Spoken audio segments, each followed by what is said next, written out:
Hi, this is Lee Garrett and welcome to another edition of Screencasts Online. Working in the productivity space means that I have to have an awareness of different applications for getting things done. One such application that is growing in popularity in the workshops that I deliver is Microsoft To Do. Now, a quick bit of history. Back in June 2015, Microsoft acquired a very popular to-do list application called Wunderlist. And in 2017, Microsoft announced that Wunderlist would eventually be discontinued in favour of their new application, Microsoft To Do, much to the disappointment of the user base. Now, Microsoft To Do has been developed by the Wunderlist team, and it's got a lot of similarities to its parent application, with the addition of direct integration with Office 365. Now, with Microsoft announcing that Wunderlist is going to be formally shut down in May 2020, I thought this was a good time to show you Microsoft To Do and what it's capable of.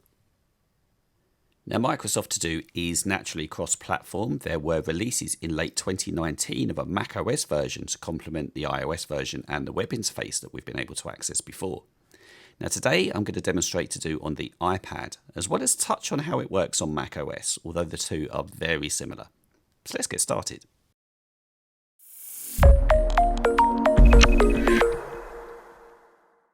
Microsoft To Do is free to use, which is great stuff, and installation is very simple. I'm in the iOS App Store at the moment. Microsoft To Do has already been installed. I've already downloaded it, so I'll tap open. And when it first opens, we're prompted to sign in with an account. Now, Microsoft To Do may be free to use, however, you do need a Microsoft account to sign in with. Now, this could be an existing Office 365 account, which I know many of you will have. If you're a gamer and you use an account to sign into Xbox Live, then yeah, that'll work here as well. If you have an Outlook.com email address, that will be fine. But if you don't have an account currently, that's okay. There's an option to tap a link at the bottom and create one. Now, I do have one. I have an Office 365 home account, which is a family sharing one that my wife and girls have access to. And I'll just tap and type in the email address that I use to access that here. There we are now. I'll tap sign in and I'm taken to a Microsoft sign in page where I'm prompted to enter my password. So I'm just going to pause the recording and enter that here. Okay, with the password entered and my account signed in, we're almost ready to start. Now, being a to-do list application, it wants to send notifications.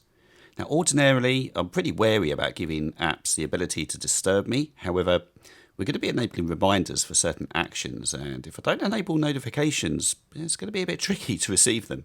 So in this case, I'm going to tap Turn on Notifications, then tap Allow, and we're taken into the application. That's just a quick preview of one of this week's Apple-related tutorials from Screencasts Online. Screencasts Online is your premium source of Apple-related video tutorials. All of our members get access to brand new, up-to-date tutorials each week, as well as unlimited access to our entire video archive full of Mac and iOS related tutorials. You can stream and download all of our videos on your Mac, iPad and iPhone, and even your Apple TV using the members-only Screencasts Online Apple TV app.